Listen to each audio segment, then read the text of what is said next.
विक्रम राठौड़ को गद्दारों से बहुत नफरत थी और ऐसे दोमुहे लोगों को कड़ी सजा मिलनी चाहिए। 5 लोगों से निपटने के बाद उन जनरलों को, जिन्होंने बगावत में हिस्सा लिया था, या तो पदावनत किया गया, भर्ती किया गया या कैद कर लिया गया। खास स्थिति इस बात पर निर्भर थी कि ये लोग स्वेच्छा से शामिल हुए थे या मजबूरी में। बगावत से निपटने के दौरान विक्रम राठौड़ ने कैलाश को एक समूह ड्रैगन गार्ड्स के साथ खजाने के नक्शे के निर्देशों का पालन करके ड्रैगन गार्ड पैविलियन के खजाने के स्थान पर जाने के लिए कहा। पूरी प्रक्रिया सुचारू रूप से चली। हालांकि ड्रैगन गार्ड पैविलियन में विशेषज्ञ गार्ड्स थे, लेकिन महान गुरु कैलाश के सामने वे नाकाफी थे। हल्के से निपटने के साथ ड्रैगन गार्ड पैविलियन के अवशेषों को खत्म कर दिया गया और खजाने के सारे खजाने वापस लाए गए। ये मानना पड़ता है कि स्मरणवीर ने जो कहा था वो सच था। खजाने में खजाने वाकई पहाड़ों की तरह ढेर थे। त्रिशक्ति प्रिंस मैंशन ने कुल सैकड़ों बड़े ट्रकों को भेजा और हजारों लोगों की मेहनत लगी ताकि खजाने को खाली किया जा सके। लाए गए खजाने इतने विशाल और मूल्यवान थे कि उनकी गिनती करना असंभव था। रूढ़िवादी अनुमानों से पता चलता है कि अगले 20 सालों तक त्रिशक्ति के सैन्य खर्चों की चिंता करने की जरूरत नहीं थी। एक खजाने में इतना खजाना था, 3 खजानों को मिलाकर देश को अत्यंत समृद्ध बना देता। खजाना वापस लाने के बाद सबसे पहला काम योग्यता के आधार पर इनाम देना था। दक्षिण के 3 प्रमुख प्रिंस ह्युआइन हो चिन्मयदेव, पिंगयांग हो आशुतोष चंद्र और शुआनपिंग हो रघुनंदन सभी योग्य मंत्री थे और स्वाभाविक रूप से उन्हें भारी इनाम मिला। उनके अधीन जनरल और सैनिकों को भी अलग अलग स्तर के इनाम मिले। जब तक सब कुछ पूरा हुआ 3 दिन बीत चुके थे। 3 दिन बाद दोपहर में जब विक्रम राठौड़ खाना खा रहे थे, कैलाश अचानक दरवाजे पर आए। उनके हाथ में एक लकड़ी का डिब्बा था। महामहिम, मेरे पास कुछ रिपोर्ट करने के लिए है। कैलाश ने शरीर झुकाया और अपनी मुद्रा बहुत नीची रखी। बैठो और बात करो, विक्रम राठौड़ ने एक हाथ से न्योता दिया। मैं हिम्मत नहीं कर सकता, पुराना गुलाम। कैलाश ने मेज पर व्यंजनों पर नजर डाली, सिर झुकाकर कहा, महामहिम खाना खा रहे हैं, मैं परेशान करने की हिम्मत नहीं करता। बेहतर होगा कि मैं बाद में आऊं। कोई बात नहीं, जो कहना है कह दो। विक्रम राठौड़ को कोई परवाह नहीं थी। हाँ, कैलाश ने जवाब दिया, डिब्बे को पास के एक स्टूल पर रखा और रिपोर्ट की। स्मरणवीर ने अपना वादा निभाया और आत्महत्या कर ली। इस डिब्बे में उसका सिर है। क्या आप इसे अपनी आंखों से देखना चाहेंगे, महामहिम? ये सुनकर विक्रम राठौड़ ने सब्जी उठाना बंद कर दिया और उनकी आंखों में एक पल के लिए अफसोस की चमक दिखी, लेकिन जल्द ही सामान्य हो गई। देखने की जरूरत नहीं, इसे वापस भेज दो और इसे अच्छे से दफन कर दो, विक्रम राठौड़ ने शांत स्वर में कहा। हाँ, कैलाश ने लकड़ी का डिब्बा उठाया और जाने को तैयार हुआ। रुको, विक्रम राठौड़ ने सिर उठाया और फिर से चेतावनी दी, उनके परिवार को परेशान मत करना। पुराना गुलाम समझ गया। कैलाश ने सिर हिलाया और झुककर चले गए। एक और चला गया। विक्रम राठौड़ ने हल्के से आह भरी। उनका चेहरा थोड़ा जटिल था। उन्हें स्मरणवीर की गद्दारी से नफरत थी, लेकिन साथ ही वे उनके फैसले को समझते थे। उनके स्थान पर सोचें तो परिवार के लिए उन्होंने जो किया वह गलत नहीं था। बस इतना कहा जा सकता है कि दोनों पक्षों की स्थिति और विकल्प अलग थे। दोपहर के भोजन के बाद विक्रम राठौड़ को अचानक नैना राय का फोन आया, जिसमें उन्होंने कहा कि उनके पास शहर के पश्चिम में पुराने घर में कुछ महत्वपूर्ण बातचीत करनी है। विक्रम राठौड़ ने शहर के पश्चिम में पुराना घर खरीदा था और इसे खास तौर पर जासूसों को प्रशिक्षित करने के लिए इस्तेमाल किया था। वे लड़कियां, जो पहले महेश गोयल से नुकसान उठा चुकी थीं, मरने की ठान कर त्रिशक्ति के जासूस कैंप में शामिल हुई थी। उनकी महत्वाकांक्षा थी कि कोई और उनके जैसा नुकसान न झेले। विक्रम राठौड़ इस तरह की नेक भावना की बहुत कद्र करते थे और इन लड़कियों की मदद की। सन टोंग के प्रशिक्षण के बाद ये लड़कियां शुरू हो चुकी थीं, लेकिन वास्तव में अपने काम शुरू करने से पहले कम से कम 3 साल का प्रशिक्षण चाहिए था। विक्रम राठौड़ को बहुत उम्मीद थी कि उन्हें अपनी जिंदगी में कभी इनकी जरूरत न पड़े, क्योंकि इसका मतलब होगा कि दुनिया में शांति है और जासूस केवल तब कार्रवाई करते हैं जब संभावित खतरों का सामना होता है। लेकिन उनमें से ज्यादातर बाल बाल बचते हैं। आधे घंटे बाद विक्रम राठौड़ शहर के पश्चिम में पुराने घर पहुंचे और मीटिंग हॉल में गए। इस समय नैना राय पहले से ही लंबे समय से इंतजार कर रही थी।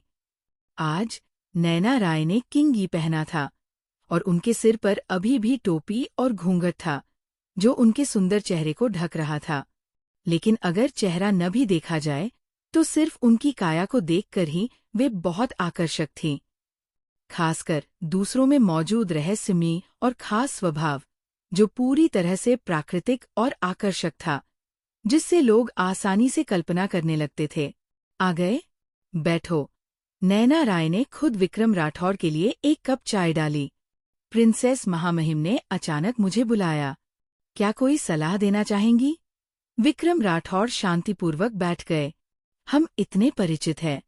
प्रिंसेस कहना थोड़ा औपचारिक नहीं लगता? कोई और संबोधन क्यों नहीं? नैना राय ने आधी मुस्कान के साथ कहा। क्या बदलें? मिस राय? मैडम राय? विक्रम राठौड़ थोड़ा भ्रमित थे। अरे, इतने औपचारिक होने की जरूरत है क्या? नैना कहने से मर जाओगे? नैना राय ने आंखें घुमाईं। मुझे डर था कि तुम्हें बुरा लगेगा। ठीक है, नैना ही सही। विक्रम राठौड़ ने कंधे उचकाए। अब दोनों जीवन मृत्यु के दोस्त माने जाते थे, तो थोड़ा ज्यादा परिचित होना सामान्य था। मुझे क्यों लगता है कि तुम बहुत खुश नहीं हो? नैना राय की सुंदर आंखें थोड़ी सिकुड़ गईं। मैं खुश हूँ, बिल्कुल खुश हूँ। ड्रैगन किंगडम की प्रिंसेस के साथ दोस्ती करना मेरा सम्मान है। विक्रम राठौड़ ने एक पेशेवर बनावटी मुस्कान दिखाई।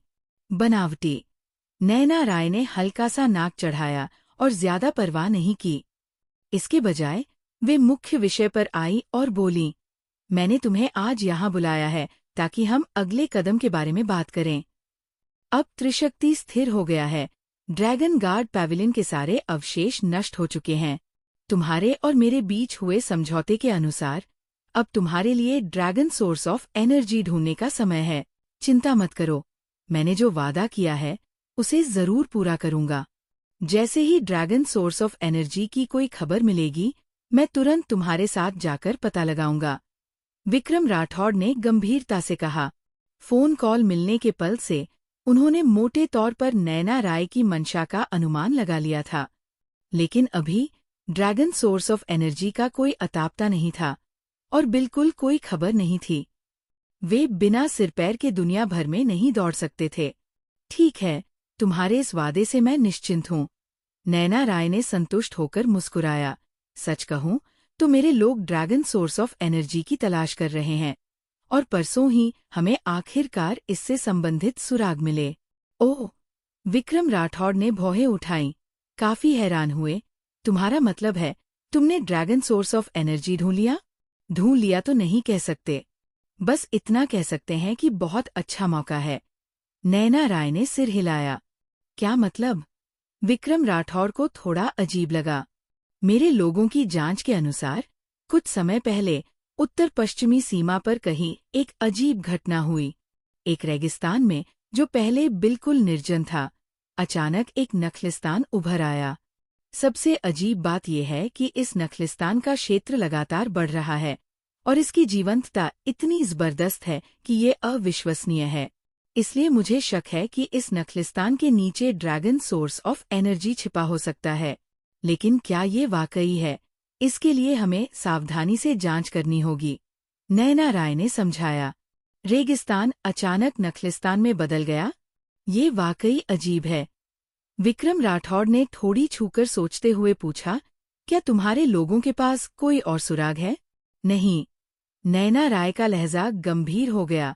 ये नखलिस्तान किसी दूसरी दुनिया की तरह लगता है। मेरे लोग इसके अंदर जाने के बाद पूरी तरह से गायब हो जाते हैं और उनसे संपर्क नहीं हो पाता। अब तक मैंने 3 बार लोगों को भेजा है, लेकिन बिना किसी अपवाद के सभी गायब हो गए और उनका अभी तक कोई अतापता नहीं है। इतना खतरनाक। विक्रम राठौड़ की पलकें झपकीं। तुम्हारे कहने के अनुसार ये नखलिस्तान बहुत खतरनाक नहीं है? 3 बार जासूस भेजे गए और सभी का पता नहीं चला, तो शायद वे सब खत्म हो चुके हैं। ये कैसा नखलिस्तान है? ये तो साफ तौर पर लोगों को निगलने वाला रसातल का मुंह है। अगर ये खतरनाक न होता तो मैं तुम्हें क्यों ढूंढती? नयना राय ने स्वाभाविक रूप से कहा। विक्रम राठौर का मुंह सिकुड़ा और वे एक पल के लिए बोल नहीं पाए। शॉकिंग लिस्ट में 10वें सबसे ताकतवर व्यक्ति के रूप में पूरी दुनिया में उन खतरनाक जगहों को छोड़कर बहुत कम चीजें हैं जो तुम्हें खतरा पहुंचा सकती हैं, तो तुम्हें सुरक्षा की बिल्कुल चिंता नहीं करनी चाहिए। नयना राय ने मुस्कुराते हुए कहा। कम तो कम है, लेकिन इसका मतलब ये नहीं कि कुछ है ही नहीं। विक्रम राठौड़ ने बुदबुदाया। दुनिया इतनी बड़ी है और आश्चर्यों से भरी है, तो शॉकिंग लिस्ट में 10वें स्थान पर होने का क्या? यहाँ तक कि 5वें स्थान पर रहे रत्नेश भी गॉड डिस्ट्रॉइंग पॉइजन से मर गए। और क्या हो सकता है? विक्रम राठौड़, तुम डर तो नहीं रहे?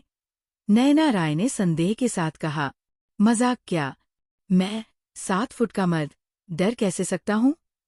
नखलिस्तान तो छोड़ो, चाहे ड्रैगन का तालाब हो या बाघ की मांद, मैं तुम्हारे साथ चलूंगा, विक्रम राठौड़ ने जोर से कहा। पहले कहे गए शब्दों को वापस नहीं लिया जा सकता, तो अब पीछे हटना नहीं था। बहुत अच्छा, तो हमारा समझौता पक्का। नयना राय ने मुस्कुराया। उनकी सुंदर आंखें चांद की तरह सिकुड़ गई। हमें कब निकलना चाहिए? विक्रम राठौड़ ने पूछा। देर न करें, हम आज रात निकलेंगे, नयना राय ने कहा। इतनी जल्दी? कुछ तैयारियां नहीं करनी?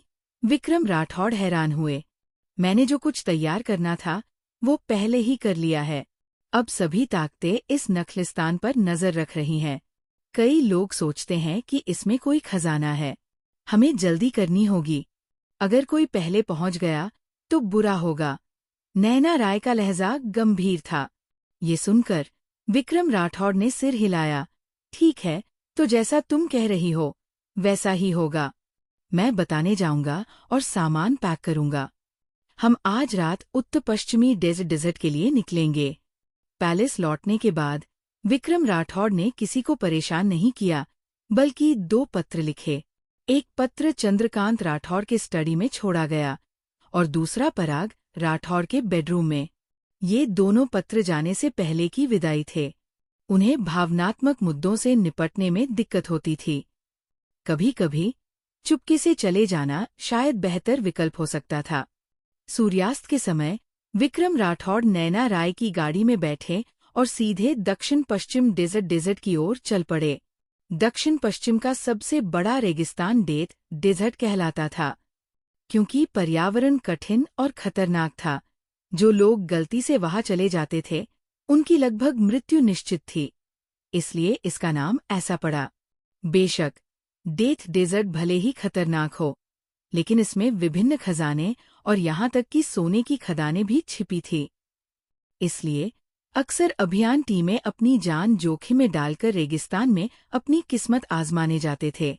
अगर किस्मत अच्छी हुई और कोई खजाना मिल गया तो रातों रात अमीर बन सकते थे, लेकिन अगर किस्मत खराब हुई तो आसानी से मृत्यु हो सकती थी।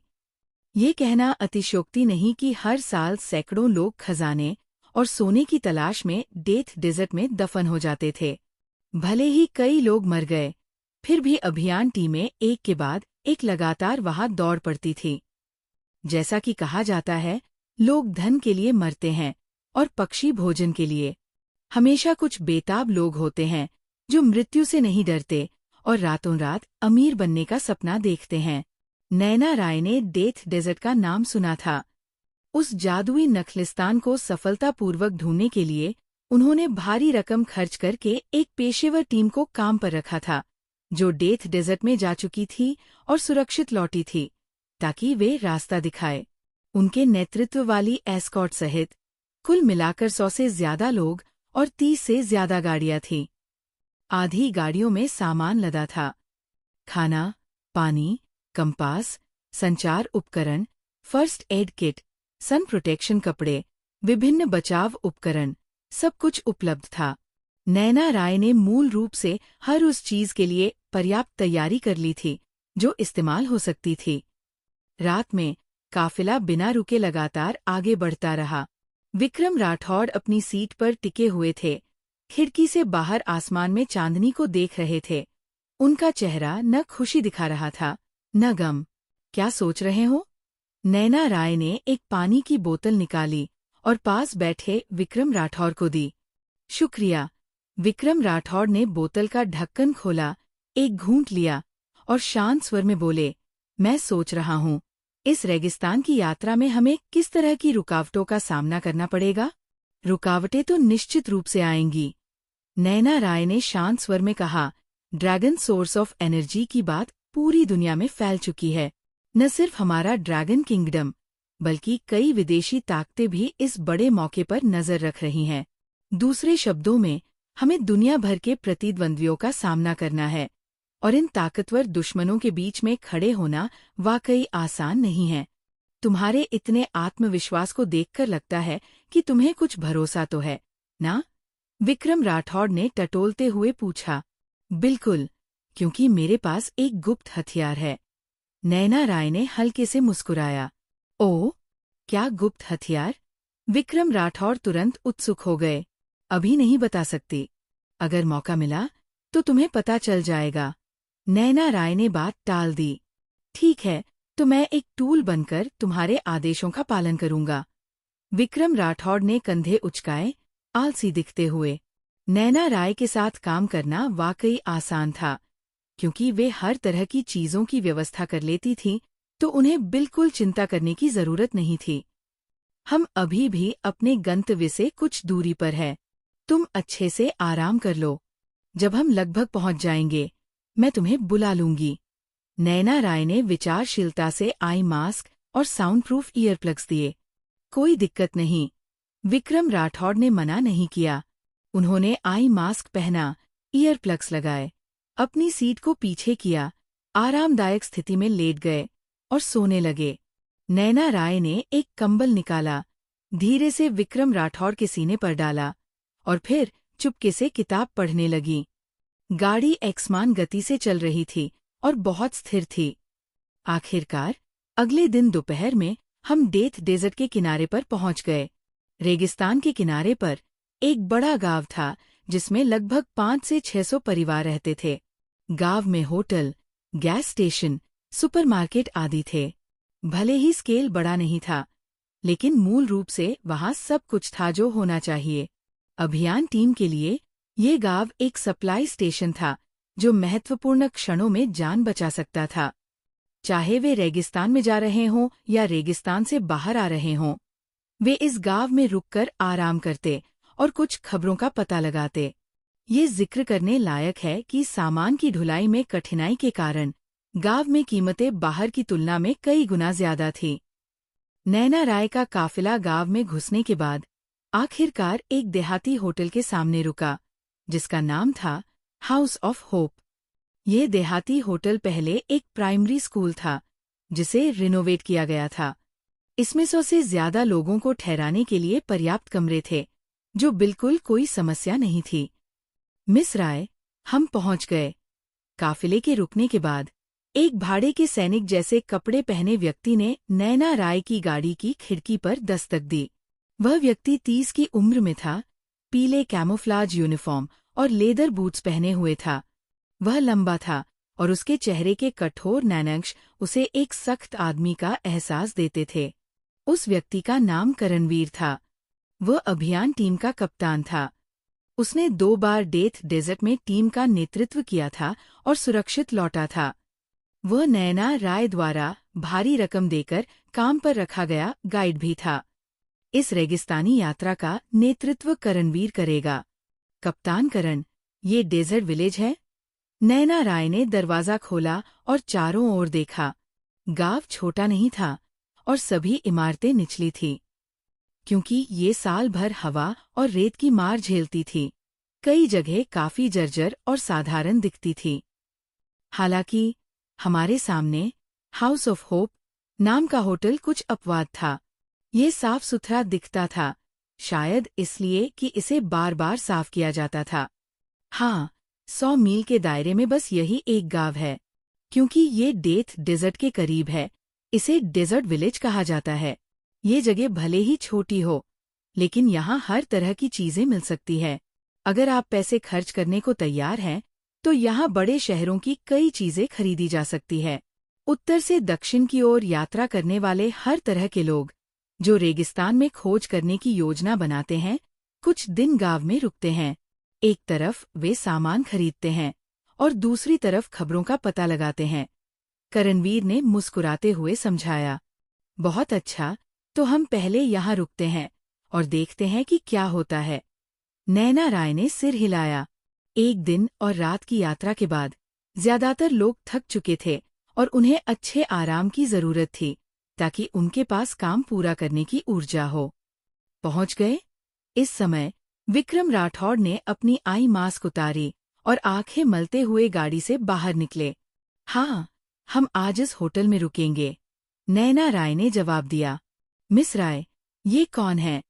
विक्रम राठौड़ को नैना राय की गाड़ी से बाहर निकलते देख करणवीर की भौहें थोड़ी सिकुड़ गईं और वे थोड़ा नाखुश दिखे। ओह, हाँ, मैं तो भूल ही गई थी। नैना राय ने एक हाथ से करणवीर की ओर इशारा किया और बोली, ये है करणवीर, ब्लैक स्कॉर्पियन एक्सपीडिशन के कप्तान। उन्होंने 2 बार डेथ डेजर्ट में प्रवेश किया है। उनके पास ढेर सारा अनुभव और शानदार क्षमताएं हैं। इस बार हमारी रेगिस्तानी यात्रा का नेतृत्व करणवीर करेंगे। ये कहकर उन्होंने विक्रम राठौड़ की ओर इशारा किया। कप्तान करण, ये मेरे दोस्त और बॉडीगार्ड हैं, विक्रम राठौड़। अगर कोई परेशानी आए तो तुम उनसे मदद ले सकते हो। हेलो, कप्तान करण, कृपया सलाह दें। विक्रम राठौड़ ने हल्के से मुस्कुराया और हाथ बढ़ाया।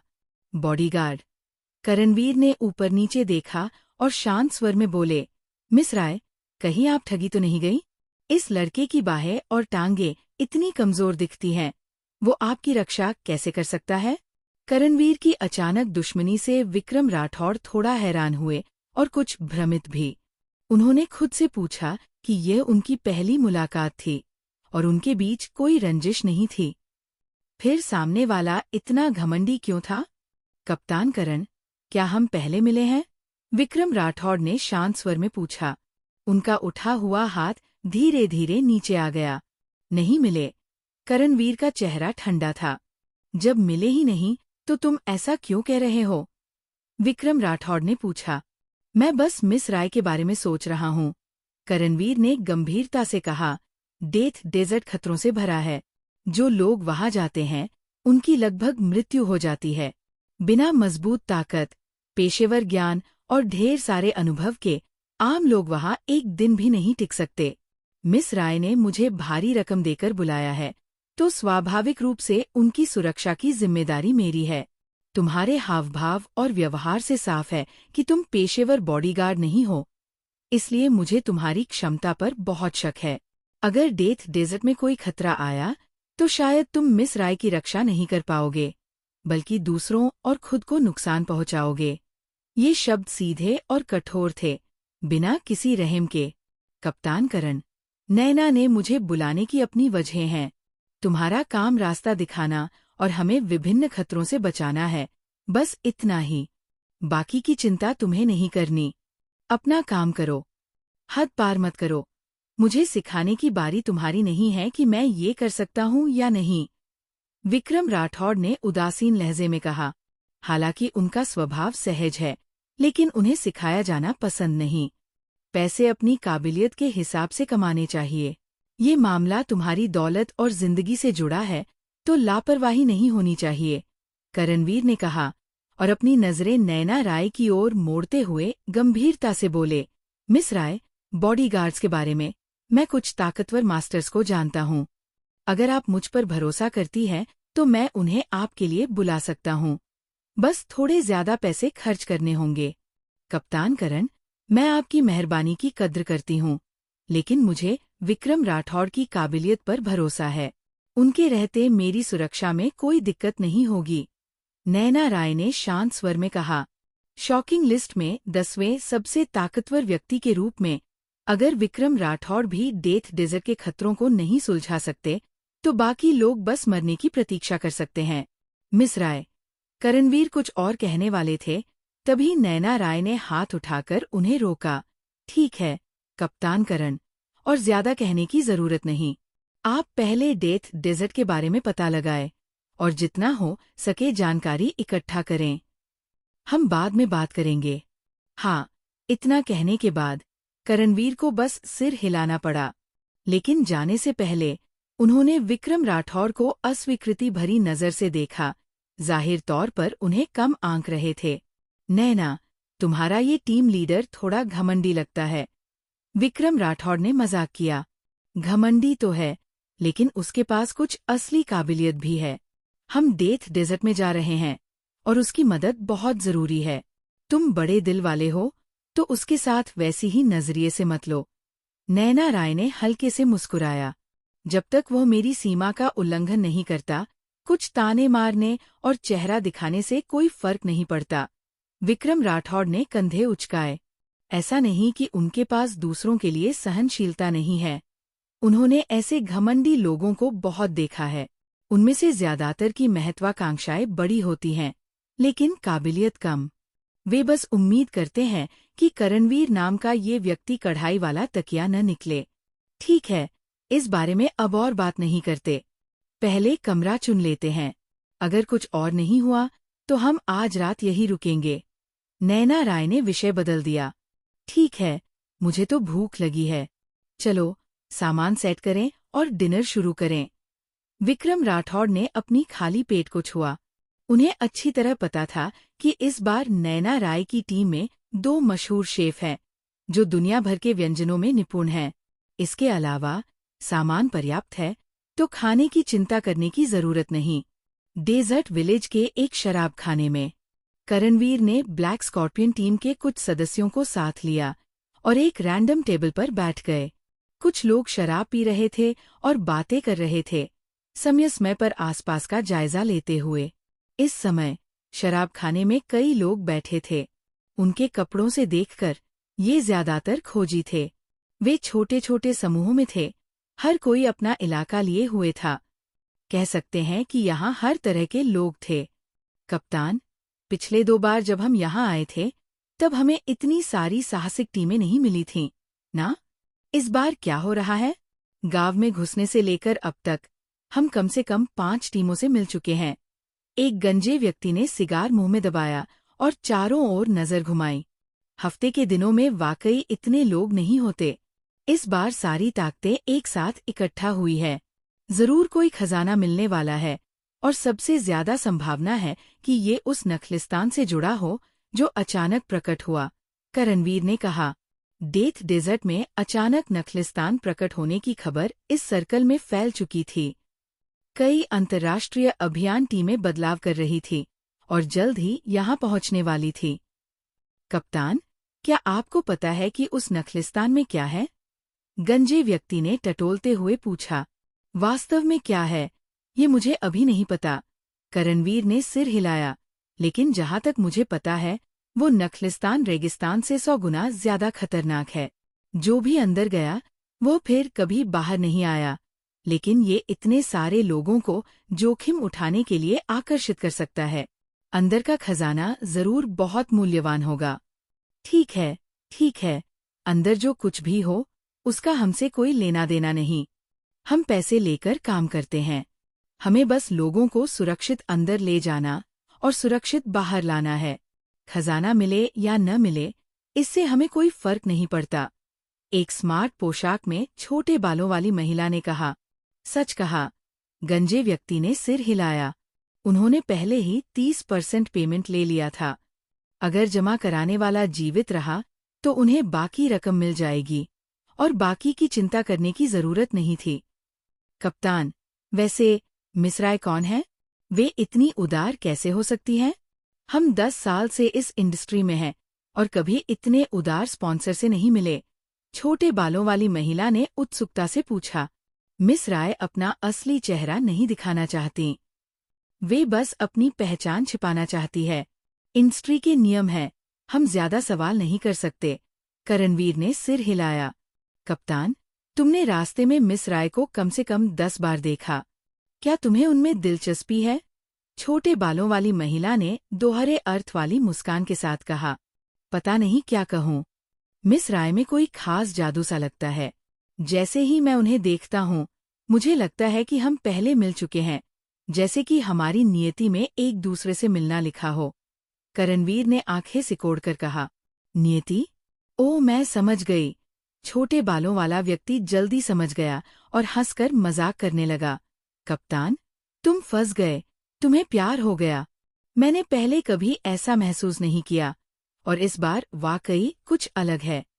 ताने का सामना करते हुए करणवीर ने इनकार नहीं किया।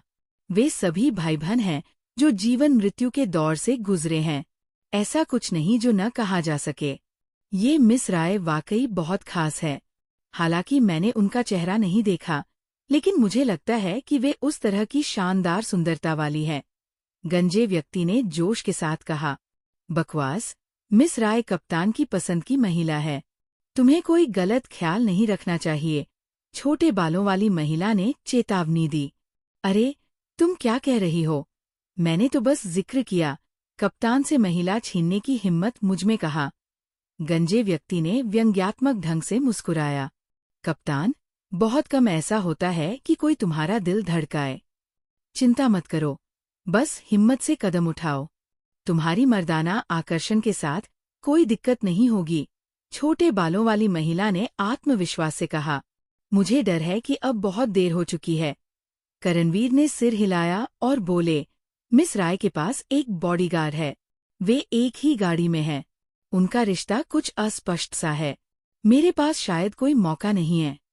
पहले वे मुख्य रूप से विक्रम राठौर से जलन महसूस कर रहे थे, और नैना राय के एक दूसरे का बचाव करने के रवैये से देखकर साफ था कि दोनों आम दोस्त नहीं थे। कप्तान, क्या तुमने वो कहावत सुनी है कि अगर तुम अच्छे से कुदाल चलाओ तो कोई भी दीवार ढह सकती है? छोटे बालों वाली महिला ने आंखें सिकोड़ी। ओह, तुम्हारे पास कोई अच्छा आइडिया है? करणवीर अचानक उत्सुक हो गए। बहुत आसान है। अगर मिस राय के पास वाला बॉडीगार्ड मर जाए तो क्या तुम्हें मौका नहीं मिलेगा? छोटे बालों वाली महिला ने आश्चर्यजनक ढंग से कहा।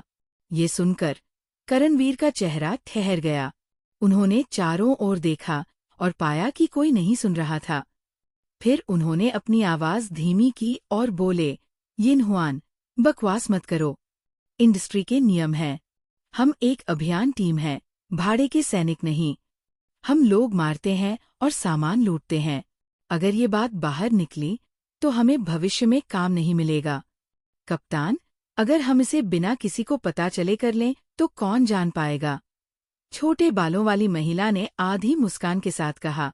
वो सालों से दुनिया भर में घूम रही थी, साजिशों में उलझी थी, जीवन मृत्यु की लड़ाई लड़ रही थी, और उसके हाथों अनगिनत जाने गई थी। उनके लिए किसी को मारना एक आम बात थी।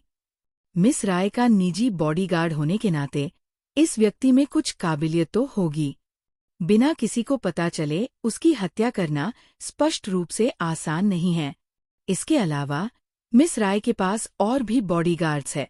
ऐसा करना बहुत जोखिम भरा होगा। करणवीर सोच में पड़ गए। कप्तान, तुम भावनाओं में बह रहे हो। मैंने नहीं कहा कि हमें अभी मारना है।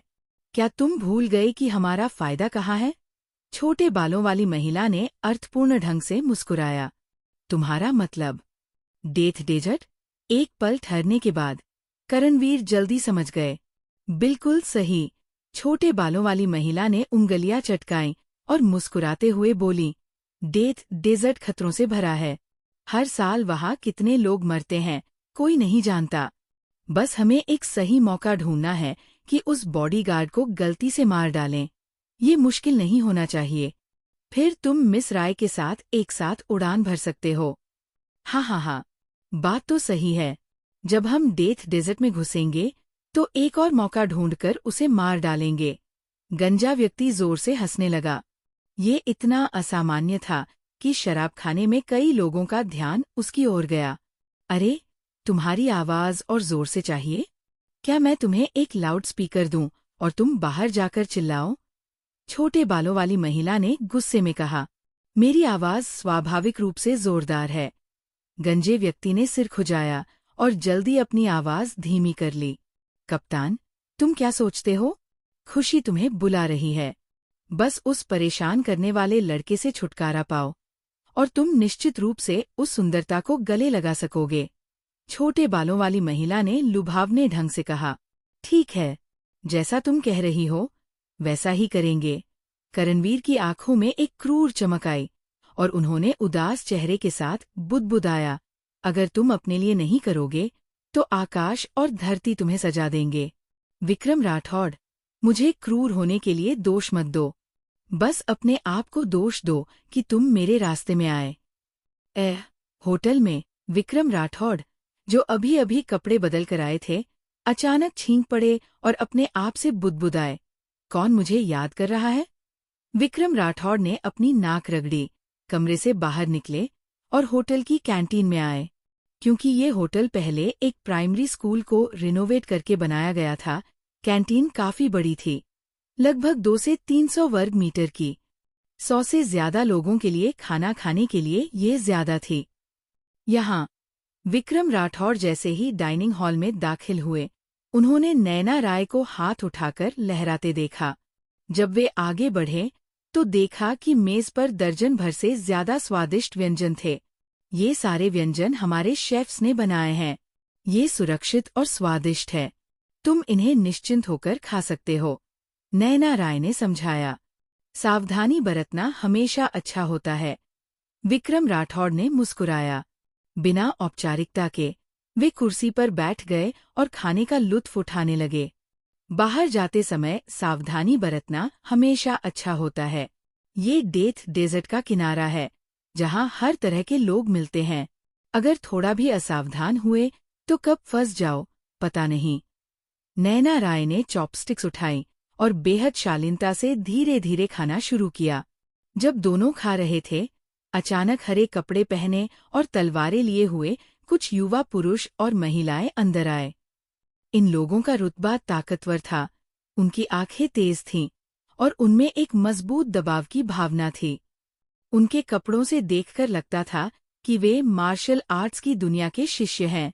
इनका नेता एक पतला दुबला आदमी था, जिसकी नाक नुकीली थी, उम्र 30 के आसपास, चेहरा कुछ हद तक क्रूर, और वह ऐसा लगता था जैसे कोई अच्छा इंसान न हो। सीनियर भाई, क्या ये जगह बहुत जर्जर नहीं है? यहाँ ढेर सारी गंदी चीजें हैं, हम यहाँ कैसे खा सकते हैं? एक चोटी वाली लड़की ने चारों ओर देखा, उसके चेहरे पर नफरत का भाव था। क्या करें, इस बार स्थिति खास है, तो थोड़ा काम चलाओ, नुकीली नाक वाला आदमी ने नरमी से समझाया। छोड़ो, अब आ ही गए हैं, जो मिले वही खा लेंगे, मैं तो भूख से मर रही हूँ। चोटी वाली लड़की ने एक अपेक्षाकृत साफ सीट ढूंढी और बैठ गई, फिर चिल्लाई, अरे वेटर, यहाँ के सबसे अच्छे व्यंजनों की एक थाली दो। ठीक है, वेटर ने मुस्कुराकर जवाब दिया। फिर उसने रसोइये को कुछ महंगे व्यंजन तैयार करने का आदेश दिया और पहले परोस दिया। नतीजतन चोटी वाली लड़की ने खाना उठाया, एक कौर लिया और तुरंत उगल दिया। छी, ये क्या है? इसका स्वाद इतना खराब क्यों है? मुझे तो घिन आ रही है। हद हो गई, नुकीली नाक वाले आदमी ने मेज पर थप्पड़ मारा और चिल्लाया, ऐसी बेकार चीज से हमें बेवकूफ बनाने की कोशिश कर रहे हो? क्या तुम जानबूझकर परेशानी ढूंढ रहे हो? क्या तुम्हें पता है हम कौन हैं? इतनी लापरवाही करने की हिम्मत कैसे हुई? विश्वास करो या नहीं, हम तुम्हारी दुकान तोड़ देंगे।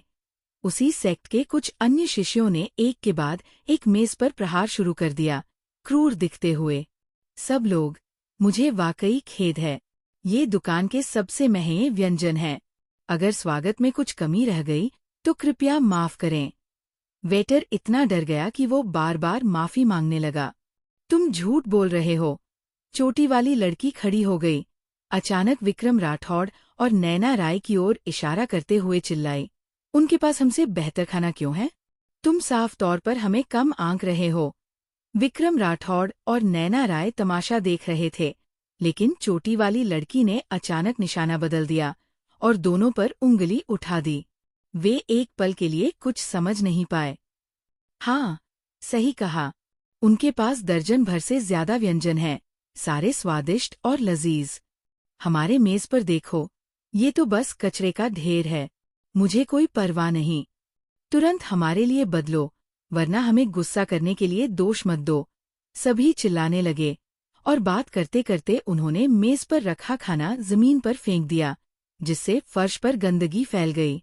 महानुभावों, दुकान की क्षमता सीमित है और वाकई ये मशहूर व्यंजन नहीं बदल सकती। वेटर ने उदास चेहरा बनाकर कहा। बहुत परेशान था। बदल नहीं सकते? क्या तुम सोचते हो कि हम पैसे नहीं दे सकते?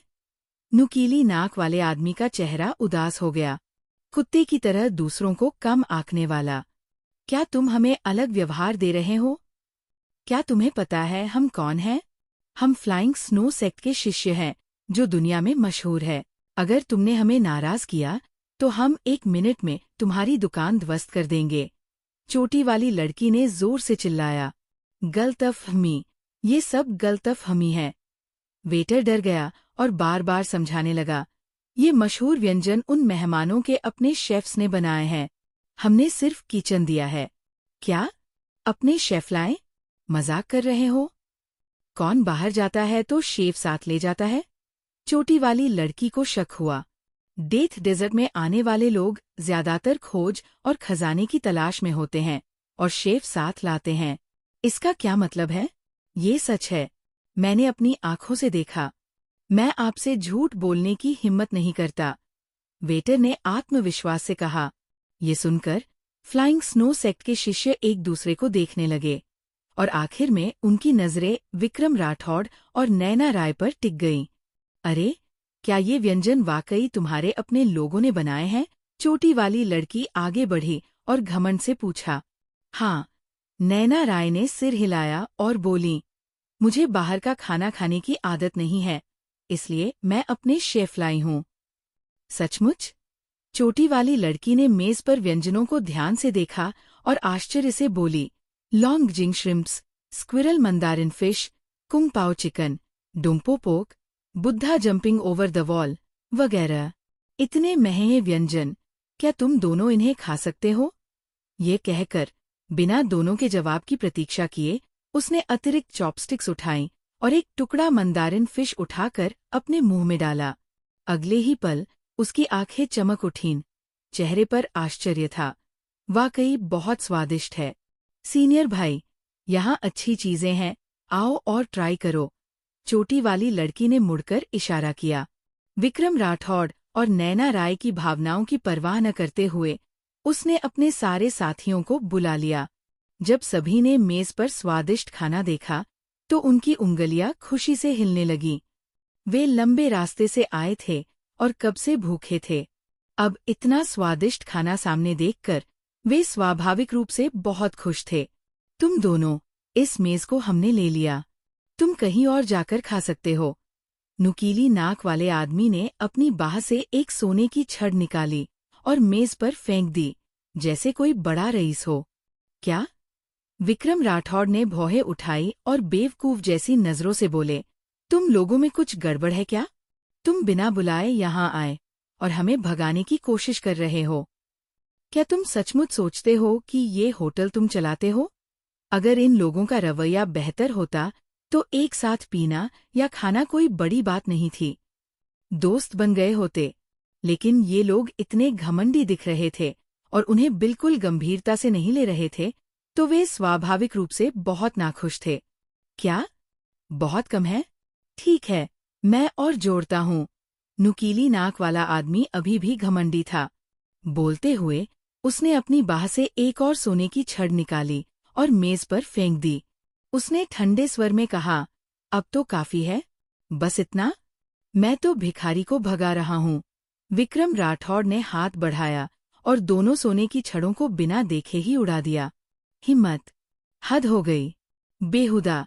विक्रम राठौड़ के इस कदम से फ्लाइंग स्नो सेक्ट के शिष्य गुस्से में चिल्लाने लगे। दुनिया में मशहूर सेक्ट के रूप में वे जहां भी जाते थे, उनकी बहुत इज्जत होती थी और कोई उनके खिलाफ जाने की हिम्मत नहीं करता था। उनके सामने ये लड़का इतना बेशर्म था। अरे, तुम्हारा रवैया क्या है? चोटी वाली लड़की इतने गुस्से में थी कि उसने मेज पर जोर से थप्पड़ मारा और चिल्लाई, क्या तुम्हें पता है हम कौन हैं? हम फ्लाइंग स्नो सेक्ट के शिष्य हैं, दक्षिण पश्चिम के 3 सेक्ट्स में से एक। पूरी दुनिया में कोई भी हमें मुंह दिखाने की हिम्मत नहीं करता। Flying snow sect? तो क्या हुआ? विक्रम राठौर का चेहरा भावहीन था। वे अपनी शराब पीते रहे। तो क्या हुआ? सच बताओ, आज इस मेज का खाना हम खा लेंगे। अगर तुम समझदार हो तो सोने की छड़ें उठाओ और चले जाओ, वरना हमें बदतमीजी करने के लिए दोष मत दो। चोटी वाली लड़की ने सख्ती से धमकी दी।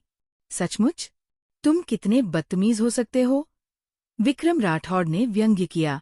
उन्होंने कई घमंडी और दबंग लोगों को देखा था, लेकिन खाने के लिए झगड़ा करना ये पहली बार था। कियांग, चोटी वाली लड़की ने ज्यादा समय बर्बाद नहीं किया। उसने अपनी तलवार निकाली और सख्ती से धमकी दी, मैं तुम्हें एक और मौका दे रही हूं। अभी यहाँ से चले जाओ, वरना मैं तुम्हारे शरीर में कुछ छेद कर दूंगी। मैं तुम्हें सलाह देता हूं कि अपनी तलवार रख दो, क्योंकि अगर तुमने कुछ किया तो मैं तुम्हें बख्शने वाला नहीं हूं, और शायद तुम्हारा चेहरा सुअर की तरह हो जाए। विक्रम राठौड़ ने गंभीरता से कहा, तुम मरना चाहते हो? ये सुनकर चोटी वाली लड़की आखिरकार बर्दाश्त नहीं कर सकी। उसने अचानक अपनी तलवार उठाई और विक्रम राठौड़ की ओर भोंक दी। ये तलवार इतनी तेज और सटीक थी कि आम योद्धा शायद इसे रोक न पाए। हालांकि विक्रम राठौड़ जरा भी नहीं हिले, न हटे, न बचे। उन्होंने एक हाथ से शराब का ग्लास उठाया, सिर ऊंचा किया और पी लिया। दूसरे हाथ से उन्होंने आसानी से तलवार की धार को पकड़ लिया। पूरी प्रक्रिया बहुत सहज थी और एक ही बार में हो गई, जैसे पहले से रिहर्सल की गई हो। और शुरू से अंत तक विक्रम राठौड़ ने चोटी वाली लड़की की ओर सीधे नहीं देखा। क्या? इस अचानक बदलाव से चोटी वाली लड़की एक पल के लिए स्तब्ध रह गई। उसने वाकई नहीं सोचा था कि उसका पूरा जोर वाला प्रहार विक्रम राठौड़ ने 2 उंगलियों से पकड़ लिया। ये कैसे हो सकता है? हालांकि वो सेक्ट में बहुत उत्कृष्ट नहीं थी, लेकिन निश्चित रूप से वो ऐसी नहीं थी जिसके साथ आम योद्धा मुकाबला कर सकें। सामने वाला व्यक्ति उसकी उम्र का ही था। सामान्य रूप से एक मशहूर परिवार से होने के नाते उसे आसानी से जीत जाना चाहिए था। अब उसे क्यों दबाया जा रहा था? ये लड़का कहाँ से आया है? इतनी सी ताकत के साथ तुम्हें अपनी ताकत दिखाने की हिम्मत है? लगता है तुमने समाज की मार कभी नहीं खाई। विक्रम राठौड़ ने व्यंग्य किया। एक योद्धा जिसके पास आंतरिक शक्ति है और जिसने जन्मजात क्षमता को भी नहीं तोड़ा, उसे इतना घमंड करने की हिम्मत कैसे हुई? हद हो गई। विक्रम राठौड़ के मौखिक ताने से चोटी वाली लड़की और ज्यादा गुस्सा हो गई। वह अब दोनों पक्षों की ताकत में अंतर की परवाह नहीं कर सकती थी और अचानक अपनी आंतरिक ऊर्जा को जुटाकर और ज्यादा ताकत के साथ तलवार आगे बढ़ाई। हालांकि चाहे वो कितनी भी कोशिश कर ले, उसके हाथ में तलवार अभी भी आगे नहीं बढ़ पा रही थी। विक्रम राठौड़ की उंगलियां लोहे के सरौते की तरह थीं, जो तलवार की धार को मजबूती से जकड़े हुए थी। अविश्वसनीय! विक्रम राठौड़ ने ठंडे स्वर में हंसते हुए अपनी उंगलियों पर जोर दिया। क्लैंक की आवाज के साथ चोटी वाली लड़की की लंबी तलवार सीधे टूट गई और एक शक्तिशाली जवाबी झटके ने उसे 2-3 मीटर दूर उड़ा दिया और फिर वह जमीन पर गिरी। उसका चेहरा दर्द से विकृत हो गया और उसकी आंखें चक्कर खा रही थीं। बड़े भाई, उसने मुझे धमकाया। ये देखकर कि वो हार नहीं सकती, चोटी वाली लड़की ने तुरंत अपने आसपास के लोगों से मदद मांगना शुरू कर दिया। कितनी हिम्मत! मेरी छोटी जूनियर बहन पर हमला करने की हिम्मत कैसे हुई? मुझे लगता है तुम जीने से तंग आ चुके हो। नुकीली नाक वाला आदमी गुस्से में आ गया और अचानक अपनी तलवार निकाल ली, विक्रम राठौड़ को सबक सिखाने का इरादा रखते हुए। रुको! इस समय दरवाजे पर एक जोरदार चीख सुनाई दी। तुरंत बाद लाल कपड़े पहने और तलवार लिए एक आदमी अपने समूह के साथ अंदर आया। उस आदमी की भौहें घनी थीं, आंखें बड़ी, कद ठाठदार और उसका रुतबा मजबूत था। वह जैसे ही प्रकट हुआ, सभी का ध्यान उसकी ओर चला गया।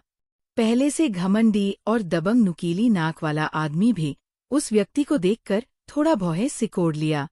लोकेश, तुम्हारा फ्लाइंग स्नो सेक्ट इतना ताकतवर है, दिन दहाड़े यहाँ दूसरों को धमकाते हो। क्या तुम सचमुच सोचते हो कि तुम एक हाथ से आसमान ढक सकते हो? लाल कपड़े वाले आदमी ने सख्ती से चिल्लाया। लोकेश, इस व्यक्ति ने हमारे फ्लाइंग स्नो सेक्ट को उकसाया। मैं तुम्हें चेतावनी देता हूँ, दूसरों के मामले में दखल मत दो। नुकीली नाक वाला आदमी, आवेश, ने सख्त चेहरा बनाकर कहा। मैंने अभी जो हुआ उसे साफ देखा। साफ तौर पर तुमने दूसरों को धमकाया। मैं, लोकेश, तुम जैसे घमंडी और दबंग लोगों को बर्दाश्त नहीं कर सकता। लाल कपड़े वाले आदमी, लोकेश, ने चिल्लाया। तो क्या हुआ अगर हमने धमकाया? हमारे फ्लाइंग स्नो सेक्ट के मामलों में दखल देने की बारी तुम्हारे गोल्डन ब्लेड सेक्ट की नहीं है, आवेश ने गुस्से में कहा। अगर मुझे दखल देना ही पड़े तो? लोकेश ने आंखें सिकोड़ी। अगर तुम वाकई दूसरों के मामले में दखल देने की हिम्मत करते हो तो मुझे बदतमीजी करने के लिए दोष मत दो। आवेश ने धीरे धीरे अपनी तलवार उठाई और उसे दूर से सीधे लोकेश की ओर तान दिया। उसका चेहरा उदास था। ये देखकर फ्लाइंग स्नो सेक्ट के शिष्यों ने एक के बाद एक अपनी तलवारें निकाल ली ताकि अपने सीनियर भाई का समर्थन करें। तुम्हें कार्रवाई करनी है? कौन किससे डरता है? लोकेश बिल्कुल नहीं डरे। उन्होंने अचानक अपनी पीठ से चाकू निकाला और उसे आवेश की ओर तान दिया। उनके पीछे गोल्डन ब्लेड सेक्ट के शिष्यों ने भी अपनी तलवारें निकाल ली और एक दूसरे का सामना किया। दोनों पक्ष आमने सामने थे और युद्ध छिड़ने वाला था। कमाल है, खाना भी शांति से नहीं खा सकते। अगर तुम्हें लड़ना है तो बाहर जाकर लड़ो। अगर तुमने यहाँ हमला करने की हिम्मत की तो मैं तुम्हें मार डालूंगा। इस समय एक ठंडी आवाज अचानक पूरे हॉल में गूंज उठी। सभी ने आवाज की दिशा में देखा और एक कोने में बैठे एक चोगा और टोपी पहने व्यक्ति को देखा। तुम कौन हो? हमारे दो बड़े सेक्ट्स के मामलों में दखल देने की हिम्मत कैसे हुई? मरना चाहते हो? आवेश ने अपनी तलवार घुमाई और गुस्से में चिल्लाया। Golden blade sect, flying snow sect की तरह दक्षिण पश्चिम के 3 बड़े सेक्ट्स में से एक है। लोकेश का उसे चुनौती देना ठीक था। आखिर दोनों पक्षों की ताकत बराबर थी। लेकिन सामने ये कौन उभर आया? खुद को डांटने की हिम्मत कैसे हुई? ये तो साफ तौर पर मौत को बुलावा देना है। पागलपन। टोपी वाले आदमी ने मेज पर जोर से थप्पड़ मारा। उसके सामने एक चॉपस्टिक तुरंत उछलकर हवा में तैरने लगी। टोपी वाले आदमी के इशारे के साथ चॉपस्टिक गोली की तरह छूटी, एक शक्तिशाली ताकत के साथ आवेश की ओर बढ़ी। इसकी गति इतनी तेज थी कि आम लोग इसका जवाब नहीं दे सकते थे। आवेश की पुतलियां सिकुड़ गई और उसने सहज रूप से अपनी तलवार उठाकर रोक दी। कियांग, चॉपस्टिक ने तलवार पर जोर से प्रहार किया, जिससे तलवार धनुष की तरह मुड़ गई। इस जबरदस्त प्रहार ने आवेश को 10 कदम से ज्यादा पीछे धकेल दिया और वह लगभग जमीन पर गिर पड़ा। एक पल के लिए तलवार पकड़े हुए उसका हाथ अनियंत्रित रूप से कांपने लगा। बड़े भाई, ये देखकर फ्लाइंग स्नो सेक्ट के शिष्यों के चेहरे का रंग बदल गया। किसी ने नहीं सोचा था कि एक साधारण चॉपस्टिक उनके सीनियर भाई को पीछे धकेल सकती है। सामने वाला कितना ताकतवर है? इस पल में न सिर्फ फ्लाइंग स्नो सेक्ट के शिष्य दब गए, बल्कि गोल्डन ब्लेड सेक्ट के सभी लोग भी चुपके से डर गए। हालांकि आवेश का चरित्र बहुत अच्छा नहीं है, लेकिन उसकी ताकत अच्छी है। वह उनके सीनियर भाई लोकेश के लगभग बराबर है। ऐसे मास्टर का एक ही झटके में हार जाना वाकई अप्रत्याशित था। बड़े भाई, तुम ठीक हो? चोटी वाली लड़की चिंतित चेहरा लिए आगे दौड़ी। मैं ठीक हूँ। आवेश ने गहरी सांस ली, अपने शरीर में उमड़ रही ऊर्जा और खून को दबाया और टोपी वाले आदमी को सीधे देखते हुए बोला, आप कौन हैं, महोदय? आप हमारे फ्लाइंग स्नो सेक्ट से क्यों उलझ रहे हैं? मेरा नाम प्रभाकर है। लोग मुझे डेजर्ट ड्रैगन कहते हैं। टोपी वाले आदमी, प्रभाकर, ने जोर से कहा। क्या? Desert dragon Prabhakar? ये सुनकर मौजूद सभी लोगों के चेहरे का रंग बदल गया। दक्षिण पश्चिम क्षेत्र का पर्यावरण कठिन है, ज्यादातर रेगिस्तानी बंजर भूमि है। हालांकि लोगों की संख्या कम है, लेकिन यहाँ के रीति रिवाज मजबूत है। इसलिए 3 सेक्ट्स और 5 ताकतवर लोग पैदा हुए। 3 सेक्ट्स है flying snow sect, golden blade sect और रोमिंग ड्रैगन सेक्ट। इनमें से रोमिंग ड्रैगन सेक्ट सबसे ताकतवर है, जबकि फ्लाइंग स्नो सेक्ट और गोल्डन ब्लेड सेक्ट थोड़े कमजोर हैं। जहाँ तक 5 ताकतवर लोगों की बात है, वे तीनों सेक्ट्स के बाद आते हैं। उनकी ताकत लगभग तीनों सेक्ट्स के नेताओं के बराबर है। हालांकि वे शायद ही कभी सामने आते हैं, कोई भी उन्हें आसानी से उकसाने की हिम्मत नहीं करता। और डेजर्ट ड्रैगन प्रभाकर उन 5 ताकतवर लोगों में से एक है। इसलिए प्रभाकर का नाम सुनकर आवेश और लोकेश दोनों के चेहरे का रंग बदल गया। वे अच्छी तरह जानते थे कि प्रभाकर की ताकत के साथ मौजूद सभी लोग शायद उनके सामने टिक नहीं पाएंगे। तो आप सीनियर प्रभाकर हैं। इस जूनियर ने अभी बहुत अपराध किया। कृपया सीनियर, मुझे माफ करें। आवेश ने तुरंत अपने घमंड को काबू किया, विनम्र और सम्मानजनक हो गया और अपनी पहल पर माफी मांगी। आखिर उनके सामने वाला व्यक्ति उनके मास्टर जितना ताकतवर था, तो जब तक बहुत जरूरी न हो, वो उसे नाराज करने की हिम्मत नहीं करेगा। ठीक है, मेरे साथ ये नाटक मत करो। मुझे अभी खाना है और मुझे परेशान होना सबसे ज्यादा नफरत है। अगर खाना है तो खाओ, नहीं तो निकल जाओ। अगर फिर से शोर मचाने की हिम्मत की तो मुझे बदतमीजी करने के लिए दोष मत दो। प्रभाकर ने बिल्कुल भी मुंह नहीं दिया। सीनियर के खाने में खलल डालने के लिए वाकई खेद है। हम अभी चले जाएंगे। आवेश को गुस्सा तो आया, लेकिन बोलने की हिम्मत नहीं हुई।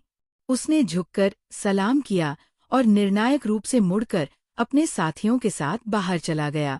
लेकिन जाने से पहले उसने विक्रम राठौर को गुस्से से घूरा, जैसे अपनी पत्नी के साथ हिसाब चुकाना चाहता हो। आवेश की आंखों में धमकी को देखकर विक्रम राठौड़ ने इसे बिल्कुल गंभीरता से नहीं लिया। अगर अभी किसी ने उसे नहीं रोका होता तो ये लड़का अब तक दांत तलाश रहा होता। कुछ मक्खियों को भगाने के बाद प्रभाकर ने शराब पीना और मांस खाना जारी रखा। लोकेश और गोल्डन ब्लेड सेक्ट के शिष्यों ने अब और जोर से शोर करने की हिम्मत नहीं की और पास में एक सीट ढूंढकर बैठ गए। नैना राय खड़ी हुई और आगे बढ़ी। लोकेश की ओर मुट्ठियां जोड़कर विनम्रता से बोली, सब लोग, अभी मदद के लिए धन्यवाद। बस थोड़ा सा प्रयास था, ये कुछ भी नहीं। लोकेश ने हाथ हिलाया और बेफिक्री से बोला, मुझे अपने जीवन में सबसे ज्यादा उन लोगों से नफरत है जो कमजोरों को धमकाते हैं। हमारे गोल्डन ब्लेड सेक्ट का उद्देश्य है कि रास्ते में अन्याय देखकर तलवार खींचकर मदद करें। गोल्डन ब्लेड सेक्ट वाकई अपने नाम के लायक है। इसमें हर कोई नेक दिल है। अगर आपको बुरा न लगे तो हमारे साथ मेज साझा करें और कुछ प्याले पिए। मेरे पास कुछ बेहतरीन शराब की बोतलें हैं। नैना राय ने अपनी पहल पर न्योता दिया। न्योता मिलने से बेहतर है कि संयोग से मुलाकात हो, तो मैं औपचारिकता नहीं करूंगा। अच्छी शराब की बात सुनकर लोकेश की आंखें चमक उठीं और उन्होंने तुरंत अपने कुछ जूनियर्स को आदेश दिया कि दोनों मेजों को जोड़ दें। अंकल वांग, शेफ से कहो कि कुछ और व्यंजन परोसें और कुछ और शराब की बोतलें लाए। बैठने के बाद नैना राय ने नौकर को एक और निर्देश दिया। हाँ, नौकर अंकल वांग ने जवाब दिया और जल्दी चला गया। थोड़े समय में स्वादिष्ट शराब और खाना मेज पर परोस दिया गया। लोकेश ने औपचारिकता नहीं की और सबसे पहले एक गिलास शराब भरा और उसे एक घूंट में पी लिया। वाकई अच्छी शराब है। एक गिलास शराब पीने के बाद लोकेश ने तुरंत मस्ती भरा भाव दिखाया, अपने होंठ चाटे और बोला, ये शराब, अगर मैं गलत नहीं हूं तो 100 साल पुरानी होनी चाहिए ना? उन्होंने अनगिनत पेय पिए थे और हर तरह की बेहतरीन शराब चखी थी, लेकिन इतनी सुगंधित शराब पहली बार चखी थी। पिछले बार मास्टर से पी गई 50 साल पुरानी शराब आज की तुलना में लगभग उतनी स्वादिष्ट नहीं थी। लगता है नायक भी शराब समझने वाला व्यक्ति है। नैना राय ने बिना टिप्पणी किए मुस्कुराया। ये शाही शराब थी और एक खजाना भी। स्वाभाविक रूप से आम लोग इसे नहीं पी सकते थे। नायक में क्या खास है? मेरा नाम लोकेश है। अगर तुम मुझे ऊंचा मानते हो तो बस मुझे भाई लोकेश कहो। लोकेश ने उदारता से कहा। भाई लोकेश, मेरा नाम नैना राय है और ये मेरे दोस्त हैं विक्रम राठौड़। नैना राय ने संक्षेप में परिचय दिया। इस भाई का स्वभाव मुझे पसंद है। फ्लाइंग स्नो सेक्ट के दबाव का सामना करके वे ताकत से नहीं डरे और जवाबी हमला किया। उन्हें नायक कहा जा सकता है। आओ, मैं तुम्हारे लिए एक टोस्ट करता हूँ। लोकेश ने शराब का ग्लास उठाया और विक्रम राठौड़ की ओर बढ़ाया। पूरे दक्षिण पश्चिम क्षेत्र में फ्लाइंग स्नो सेक्ट को चुनौती देने की हिम्मत करने वाले लोग बहुत कम हैं। सामने वाले की ताकत चाहे जो हो, कम से कम उसकी हिम्मत तो कम नहीं है। भाई लोकेश की तुलना में मैं अभी थोड़ा पीछे हूँ। विक्रम राठौड़ ने जवाब में अपना ग्लास उठाया। हम मार्शल आर्ट्स करने वालों के लिए ये जरूरी है कि स्वभाव एक जैसा हो, और तुम दोनों मुझे नियति से मिले लगते हो।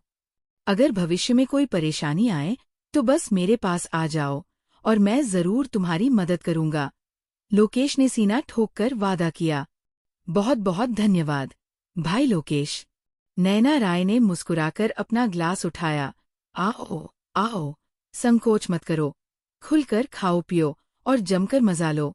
तरह तरह के स्वादिष्ट व्यंजनों का सामना करते हुए गोल्डन ब्लेड सेक्ट के शिष्यों ने संकोच नहीं किया और खाना पीना शुरू कर दिया।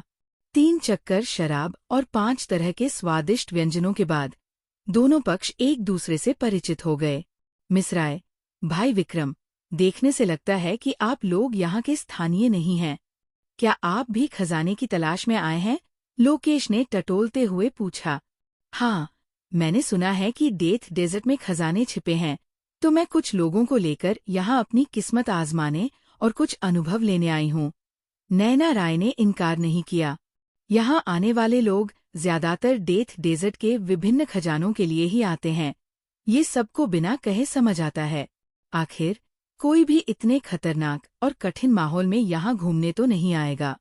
मिस राय, मुझे ज्यादा बोलने के लिए माफ करना।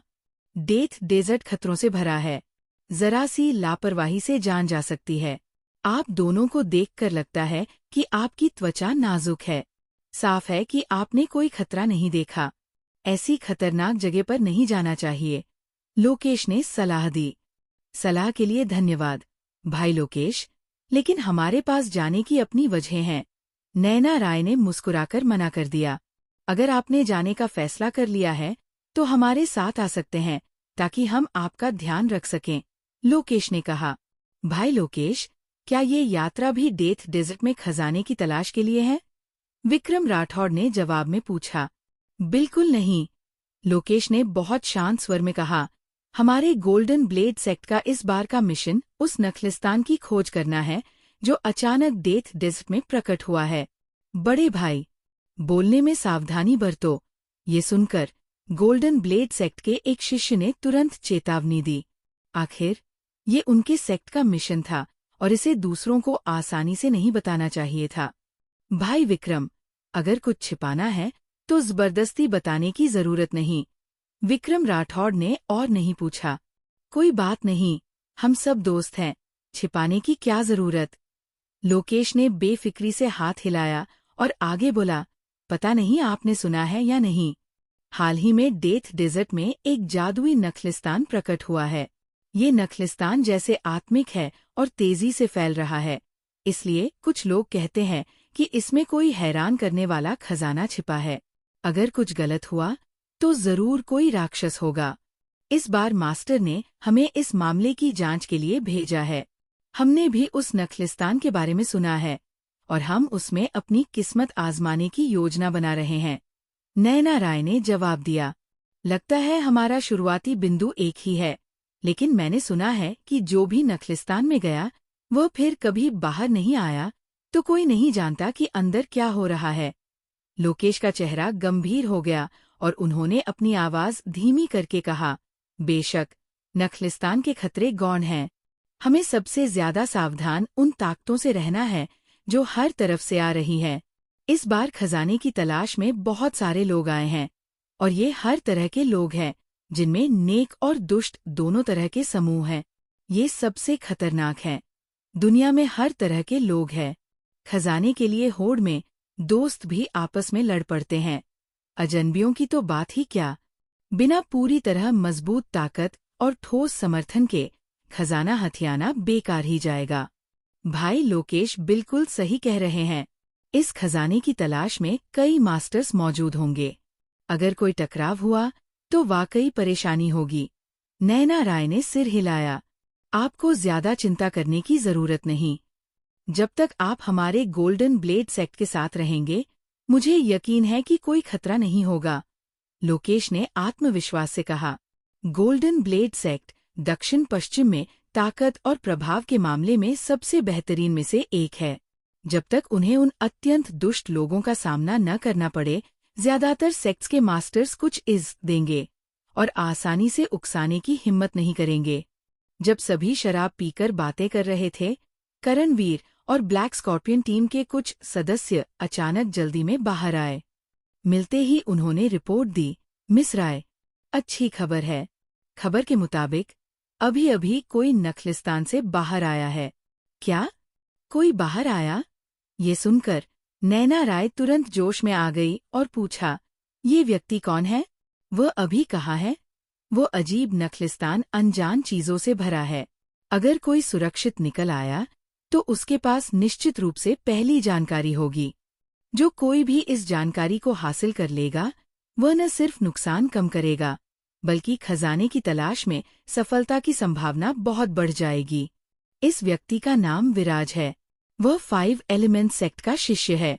वह भागने में माहिर है। वह 3 दिन पहले नखलिस्तान में गया था और तब से कोई खबर नहीं थी। लेकिन अभी अभी विराज गंभीर रूप से घायल होकर डेजर्ट विलेज लौटा है। अब उसे गांव के मुखिया ने अपने घर में ठीक होने के लिए ले लिया है, करणवीर ने जवाब दिया। 5 एलिमेंट सेक्ट का विराज? लोकेश ने भौहें उठाईं। मैंने इस व्यक्ति के बारे में सुना है। वह दुनिया में काफी मशहूर है। उसकी ताकत जन्मजात स्तर के अंतिम चरण तक पहुंच गई है और उसे जीनियस कहा जा सकता है। 5 एलिमेंट सेक्ट दक्षिण पश्चिम की ताकतों में शामिल नहीं है, लेकिन उसकी अंतर्निहित ताकत गोल्डन ब्लेड सेक्ट से कम नहीं है। मिस राय, ये लोग कौन हैं? करणवीर ने लोकेश और उनके समूह की ओर देखा, थोड़ा अजीब महसूस करते हुए। ये सभी गोल्डन ब्लेड सेक्ट के मास्टर्स हैं, मेरे नए दोस्त, नैना राय ने जवाब दिया। Golden blade sect? करणवीर ने आंखें सिकोड़ी, काफी हैरान हुए। वह स्वाभाविक रूप से जानते थे कि गोल्डन ब्लेड सेक्ट दक्षिण पश्चिम के 3 सेक्ट्स में से एक ऐसी ताकत है जिसे वे आसानी से उकसा नहीं सकते। इतने कम समय में नैना राय वाकई गोल्डन ब्लेड सेक्ट के शिष्यों के साथ घुल मिल गई थी। अगर गोल्डन ब्लेड सेक्ट की सुरक्षा हो तो ये यात्रा वाकई बहुत सुरक्षित होगी। ठीक है, इस बारे में अभी बात नहीं करते। मुझे गांव के मुखिया के घर ले चलो। मुझे विराट से कुछ पूछना है। नैना राय ने समय बर्बाद नहीं किया और तुरंत करणवीर से रास्ता दिखाने को कहा और सीधे गांव के मुखिया के घर की ओर बढ़ गए। अब विराज एक अहम शख्सियत है और वह सभी प्रमुख ताकतों के लिए आकर्षण का केंद्र भी है। उन्हें जल्दी कार्रवाई करनी होगी, वरना कोई और फायदा उठा लेगा तो बुरा होगा। 5 मिनट बाद कई लोग जल्दी जल्दी गांव के मुखिया के घर पहुंचे। गांव का मुखिया एक छोटी 2 मंजिला पश्चिमी शैली की इमारत में रहता था, जिसके चारों ओर 100 मीटर का एक आंगन था। आंगन में कुछ फूल और पौधे भी लगे थे। जैसे ही वे आंगन के प्रवेश द्वार पर पहुंचे, कई लोगों को एक मध्यम आयु के व्यक्ति ने रोक लिया। तुम क्या कर रहे हो? यहाँ बाहरी लोगों को आने की इजाजत नहीं है। मध्यम आयु का व्यक्ति एक लोहे की छड़ पकड़े हुए था और दरवाजे को रोक रहा था, क्रूर दिखते हुए। नायक, हमें गांव के मुखिया से कुछ जरूरी काम है, कृपया हमें बताएं। नैना राय ने हाथ जोड़कर सलाम किया। मुखिया ने कहा है कि आज वह किसी से नहीं मिलेगा, कृपया वापस जाए। मध्यम आयु के व्यक्ति ने ठंडे चेहरे के साथ कहा, हम सभी विराज के दोस्त हैं। सुना है कि वो गंभीर रूप से घायल है और मुखिया के घर में है, तो हम उसे देखने आए हैं। करणवीर ने झूठ बोला, किसी के दोस्त नहीं। चलो चलो, मध्यम आयु का व्यक्ति अधीर दिखा। अरे, मैं तुम्हें चेतावनी देता हूँ, बेशर्मी मत करो। करणवीर का चेहरा उदास हो गया। एक छोटा सा गाँव वाला उनके रास्ते में रुकने की हिम्मत कर रहा था। इसे तो वाकई पिटाई की जरूरत थी। अरे, क्या हो रहा है? तुम्हारी मुद्रा देखकर लगता है तुम कार्रवाई करने वाले हो। मध्यम आयु के व्यक्ति ने अपने सामने लोहे की छड़ को जमीन पर पटका और चिल्लाया, आओ, आओ, अगर हिम्मत है तो कोशिश करो। मैं देखता हूँ कि तुम गांव से सुरक्षित निकल पाते हो या नहीं। डेजर्ट विलेज इतने सालों से यहाँ टिका हुआ है, क्या इसके पीछे कोई प्रभाव नहीं होगा? पहले भी कोई शोर मचाने आया था, लेकिन अंत में उन्हें पीटकर बाहर निकाल दिया गया था। कप्तान करण, कृपया धैर्य रखें। नैना राय ने जल्दी से करणवीर को रोका, फिर अपनी जेड की चूड़ी उतारी, आगे बढ़ी, उसे मध्यम आयु के व्यक्ति को सौंपा और बोली, ये भले मानुस, ये एक छोटी सी चीज है और सम्मान के लिए। हमारे पास वाकई कुछ मांगने को है, कृपया सुविधा करें। मध्यम आयु के व्यक्ति ने चूड़ी ली और उसे ध्यान से देखा।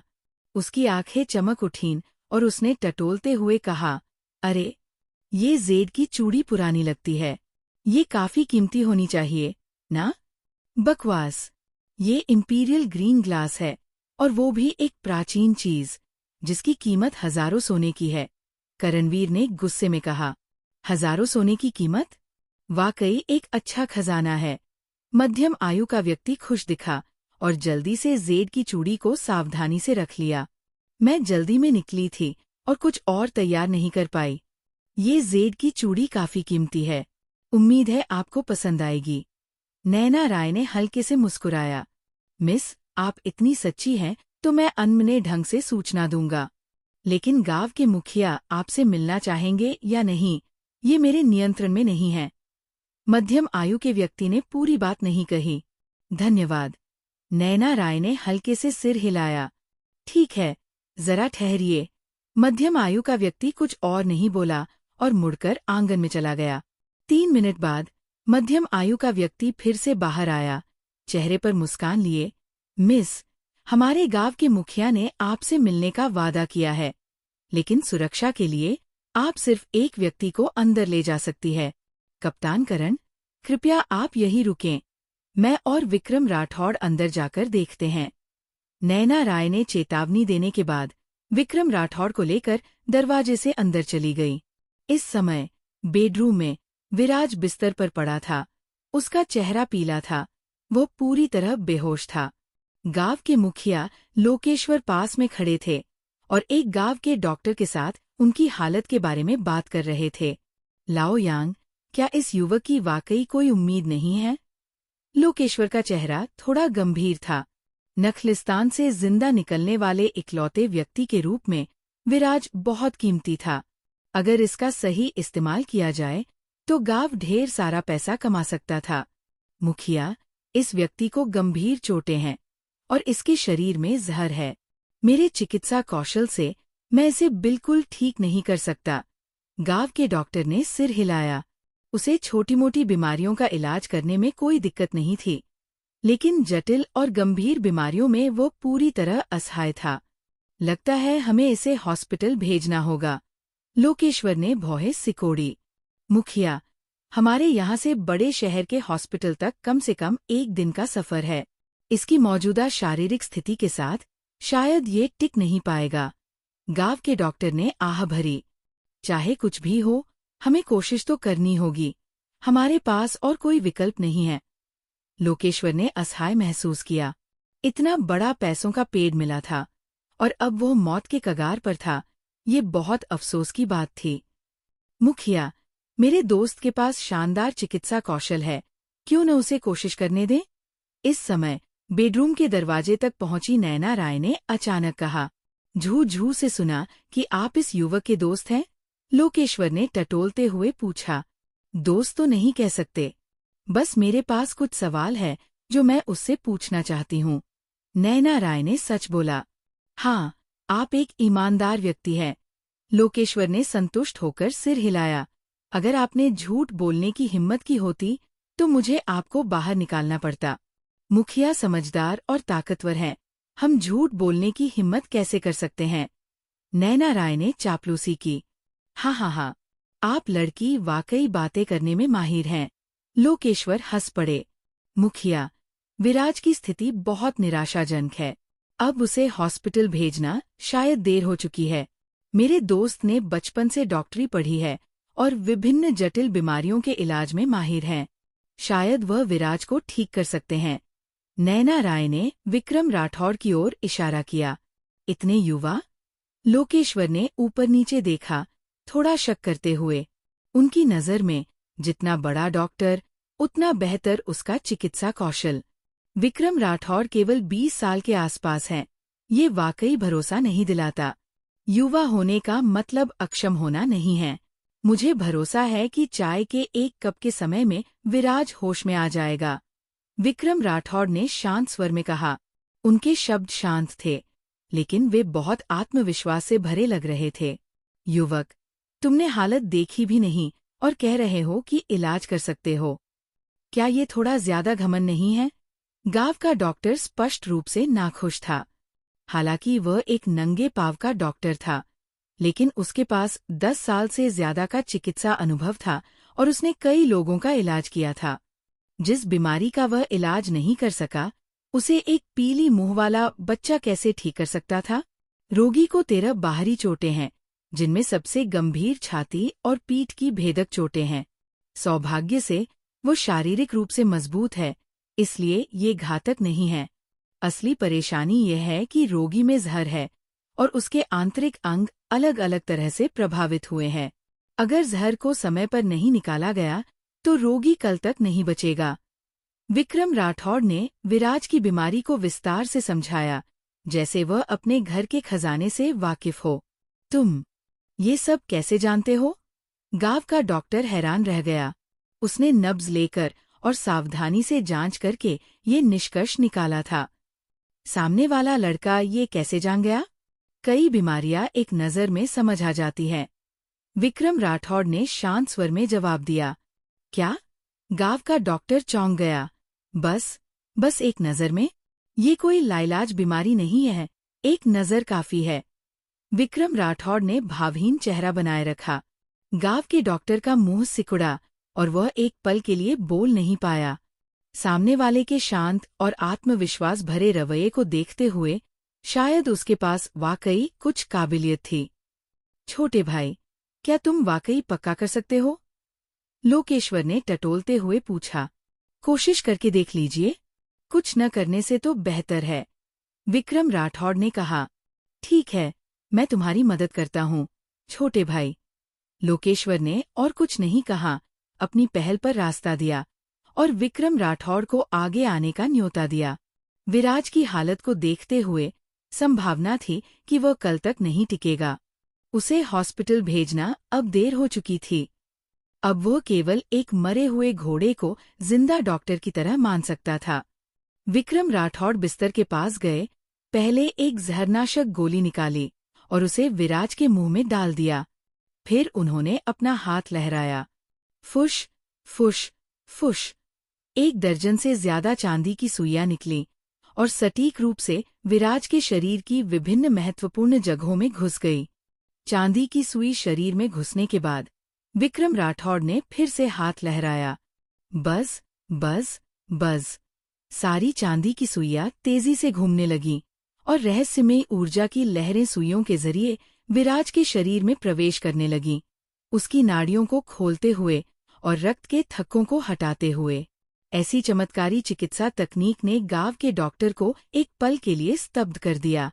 वह भी एक्यूपंक्चर कर सकता था, लेकिन जब वो करता था तो उसे सावधानी से एक्यूपंक्चर पॉइंट्स ढूंढने पड़ते थे और फिर एक एक करके सुई चुभानी पड़ती थी। लेकिन सामने वाले विक्रम राठौड़ ने बस हाथ लहराया और दर्जन भर से ज्यादा चांदी की सुइयां उड़कर सटीक रूप से एक्यूपंक्चर पॉइंट्स पर लग गईं, जैसे कि उनमें आत्मा हो। पूरे प्रक्रिया के दौरान सामने वाले ने रोगी के शरीर को छुआ तक नहीं। ऐसी चमत्कारी कला के बारे में उसने कभी नहीं सुना था। उसने नहीं सोचा था कि इतनी कम उम्र में सामने वाला इतनी उपलब्धियां हासिल कर लेगा। ये वाकई हैरान करने वाला था। चाय के 1 कप के समय बाद विराज का कुछ हद तक बैंगनी चेहरा आखिरकार सामान्य हो गया। उठो, विक्रम राठौड़ ने हाथ बढ़ाया और लहराया, और विराज के शरीर में लगी दर्जन भर चांदी की सुइयां तुरंत बाहर निकलकर उनकी आस्तीन में वापस चली गई। अगले ही पल बिस्तर पर बेहोश पड़े विराज ने अचानक जोर से खांसा। फिर उसने सिर झुकाया, वाह कहा, और एक बड़ा काला खून उगल दिया। होश में आ गया, होश में आ गया, रोगी होश में आ गया। ये दृश्य देखकर गांव का डॉक्टर हैरान और खुश हुआ, और वह विक्रम राठौड़ की इतनी प्रशंसा करने लगा कि वह कायल हो गया। बस कुछ सुइयों के बाद एक गंभीर रूप से बीमार और मरने की कगार पर खड़ा व्यक्ति होश में आ गया। क्या चमत्कारी युवा डॉक्टर! छोटे भाई वाकई कमाल है। उन्होंने वाकई चाय के एक कप के समय में रोगी को ठीक कर दिया। लोकेश्वर हैरान रह गए। ऐसा नहीं कि उन्होंने दुनिया नहीं देखी, लेकिन विक्रम राठौड़ जैसी कम उम्र में इतने शानदार चिकित्सा कौशल वाला जीनियस देखना अनसुना था। ठीक करना तो नहीं कह सकते, लेकिन रोगी अब खतरे से बाहर है। उसे बस कुछ दिनों तक काढ़ा लेना होगा और वह ठीक हो जाएगा। विक्रम राठौड़ ने शांत स्वर में कहा, तुम कौन हो? विराज बिस्तर से संघर्ष करके उठ बैठा। वो बहुत कमजोर दिख रहा था, लेकिन उसकी आंखें बेहद सतर्क थीं। मैं लोकेश्वर हूँ, डेजर्ट विलेज का मुखिया। मैंने तुम्हें बचाया। लोकेश्वर ने पहले बोलते हुए कहा, तुम गंभीर रूप से घायल थे और लगभग मर चुके थे। सौभाग्य से मैंने इस युवा चमत्कारी डॉक्टर को बुलाया जिसने तुम्हारी जान बचाई। क्या? विक्रम राठौड़ ने भौहें उठाईं और लोकेश्वर को अर्थपूर्ण ढंग से देखा। ये बूढ़ा वाकई चालाक था। कुछ ही शब्दों में सारा श्रेय अपने ऊपर ले लिया। हालांकि वो थोड़ा नाखुश था, लेकिन उसे इसकी परवाह करने की जहमत नहीं उठानी थी। वो शायद अनुमान लगा सकता था कि सामने वाला क्या चाहता था, बस एहसान जीतना और मौके का फायदा उठाकर ज्यादा लाभ लेना। धन्यवाद मुखिया लोकेश्वर, और धन्यवाद चमत्कारी डॉक्टर। विराज काफी विनम्र था और उसने लोकेश्वर और विक्रम राठौड़ को अलग अलग धन्यवाद दिया। छोटे भाई, तुम इतने गंभीर रूप से घायल कैसे हो गए? क्या हुआ?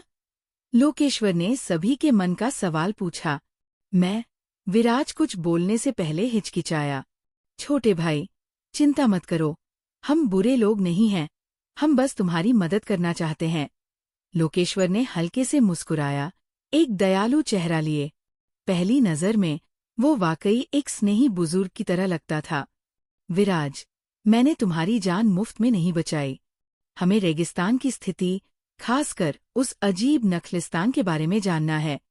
विक्रम राठौड़ ने सीधे मुद्दे पर आ गया। अब समय कम था और वो समय बर्बाद करने के मूड में नहीं था। शायद अब तक विराज के जिंदा बचने की खबर फैल चुकी होगी। आप भी उस नखलिस्तान के लिए आए हैं? विराज की पुतलियां सिकुड़ गईं। जैसे ही उसने कुछ सोचा, उसके चेहरे पर गहरा डर अचानक उभर आया। हाँ, तुम अब तक नखलिस्तान से बाहर निकलने वाले इकलौते व्यक्ति हो। हमें इसका ब्यौरा चाहिए। ये मेरे तुम्हें बचाने की शर्त है। बेशक, अगर तुम जो जानकारी दोगे वो कीमती होगी, तो हम तुम्हें उदारता से भुगतान भी करेंगे। विक्रम राठौड़ ने कहा, अंदर मत जाओ, अंदर मत जाओ। वहाँ बहुत खतरनाक है। हर जगह राक्षस हैं और हर जगह इंसान खाने वाले राक्षस हैं। विराज जैसे कुछ से उत्तेजित हो गया और अचानक उत्साहित हो गया। उसने अपना सिर पकड़ लिया, उसका शरीर कांपने लगा और वह बार बार चीखने लगा, पूरी तरह पागलपन की हालत में। विक्रम राठौड़ और नैना राय ने एक दूसरे को देखा और उनके चेहरे गंभीर हो गए। 5 एलिमेंट सेक्ट के एक जीनियस शिष्य को इतना डराने के लिए उस नखलिस्तान में क्या छिपा है?